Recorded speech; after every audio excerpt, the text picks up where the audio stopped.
just keep in mind, ultimately, don't get angry with me, because ultimately, I didn't put you on this list. You put you on this list. Let it begin! All right, first up,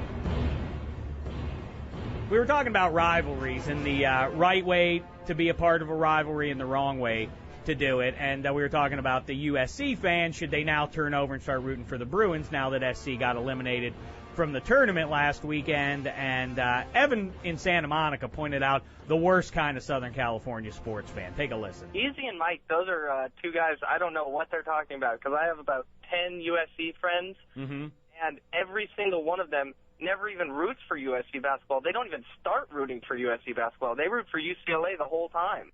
Do you hear what I'm saying there? I guess what Evan in Santa Monica brought up. This is the worst kind of Southern Cal fan. A guy who roots for USC football, and then when the season changes, he moves on to UCLA. Why? Because they're the perennial number ones in their respective sports. In other words, they're front runners. Or, in Dave Dameshek's terms, they're jerks!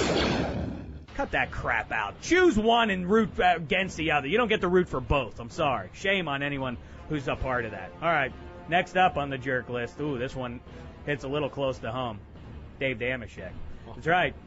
Twofold. The reason's twofold. One, my terrible picks in the NCAA pools. All my brackets are already in the garbage. I've deleted them from my favorites on the internet. I've deleted them all because I had Georgetown going all the way in most of them, and I'm eliminated. I had Pitt going deep. In other words, I have no chance of winning any of those. And then two, 37 years after I was brought into this world, I've discovered after doing the combines, it was pointed out by several people, that when I run fast at this point, apparently I run like a spastic clown or a sideline reporter said a duck. I don't know what, but I'm humiliated, and it's time for me to feel the sting. Dave Dameshek. Jerk. You know what? So be it. It would be disingenuous for me to not be on there with that kind of behavior. All right, you know what? Let's move on to the Get Out of Jerk free cards. Of course, this is the same as the Get Out of Jail free card that you would have in Monopoly. You fall into any jerky behavior down the line with me, you and I are square if you play the Get Out of Jerk free card. First up, the Seattle Supersonics.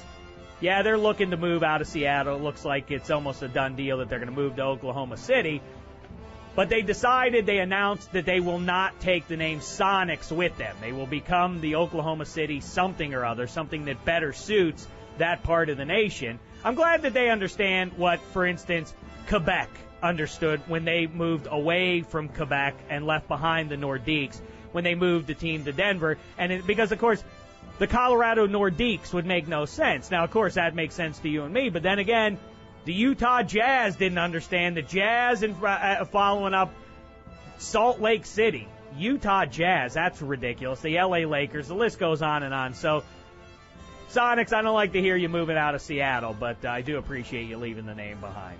So you get the one Get Out Jerk free card. The other one goes to a member of the Fab Five.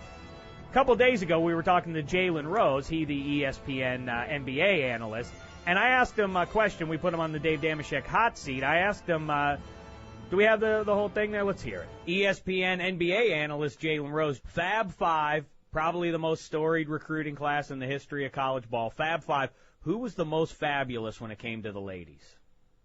Wow, probably Juwan at that time. No. He was the most clean cut. Like, Juwan's the kind of guy, he's so neat and organized, sometimes it can be taken as meticulous and to a fault. He's one of your friends that you've never seen without a crease in his pants. Juwan Howard? Chris Webber, who just retired today? He's a beautiful bastard. He was with Tyra Banks at one point. And he was rich when he was in college. Right. Oh, yeah, that's another good point. Jalen Rose has a charisma. Juwan Howard, he's kind of goony looking, isn't he? Hey, but he gets to Get Out of Jerk free card. He beat them out along with Ray Jackson and Jimmy King to get the most ladies. So that gets to Get Out of Jerk free card in my book. Good for you, Juwan Howard. All right, back to the jerks. NCAA tournament, been watching it on the television, of course, and here's the guy who drives me crazy. The guy who never gets into the game. I don't always like the nerdy guys, the 11th and 12th guys on the bench, the two honkies who are jumping up and down. They never take off their sweats. They're just always jumping up and down. Whatever, that's fine. I would be doing the same thing if I were on the end of the bench. It's the guy who's probably 10th in the rotation. He's not going to see the floor in all likelihood himself. But when anything really big happens in the game, like your team hits the go-ahead shot, and there's .7 left on the clock, and everybody's jumping up and down, going crazy on the sidelines, he's the guy who holds everybody back. Who anointed you the police? Who anointed you the security guard to hold everybody back and restrain everybody's pleasure? Cut the crap. We're trying to celebrate, bub. And you know what? You may be the 10th guy on the team. You may end up wearing a ring as a national champion, but for this week at least, you're a jerk. All right, you know what? We got to step aside for a second because we're going to get to the creep of the week on the other side. And quickly, we're going to go to A. Martinez in 1 second here. I don't want the grim music playing over this. This should be happy music, Dick Banks. If you know Colin Cowherd's magic word of the day announced this morning in the Herd at 7:40, now is the time to call 877-552-ESPN. The first person to call in with the correct magic word wins a 4-pack of Park Hopper tickets to Disneyland Park for Colin's live broadcast next week, Friday, April 4th. Just another reason why this is the year of a million dreams. Dameshek Show. And now, the jerk list. He's kind of a jerk. Jerk. Jerk! I'm a jerk! You're jerks! Jerk and double jerk! Jerk! All right, let's get to it. We got through most of them then. And, by the way, it's Dave Dameshek back on the air with you, 710 ESPN. Top of the hour coming up, your Clippers playing the Spurs. So time is running short here, and we got some business to get to here. So let me take care of the creep of the week. Creep of the week, He or she is the creep of the week. All right, I started talking about it on Monday. I talk about it every time it comes on, every 10 months to 15 months or so, I would say. Somewhere on cable, you notice for about a 3-week stretch, they get into a thing of playing Titanic. Maybe the most overrated movie of all time. No, the most overrated movie of all time. This movie is ridiculous in many ways, and I was railing against it the other day, and I shall do it again now. My biggest beef is the old lady in it. I guess the young version of the old lady who the story revolves around is Rose. You know, the plump girl. What's her name? The actress. Kate Winslet, yeah, plump girl. She starts making time with Jack, not Bauer, Jack Dawson.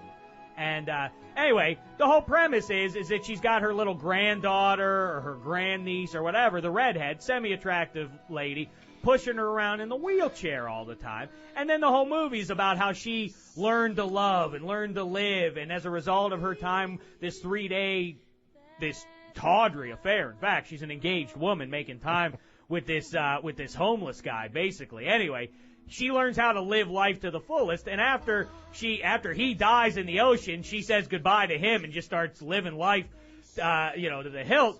And then we see the montage of pictures of her riding horses and going around the world and everything. And then right at the end of the movie, the diamond that they're looking for, this jewel of the sea or whatever they call it, she takes it to the end of the boat and she throws it into the water and buries it for all of time at the bottom of the ocean. How about you give that jewel to the little poor great-granddaughter who's wasted her life? She has no man. She has nothing. She's not living life. She's pushing your old bag of bones around. How about you give her the diamond? Give her a break. It's ridiculous. Old lady, let me show you how easy it is to give somebody something. You're the creep of the week. The Jerk List with Dave Dameshek reporting.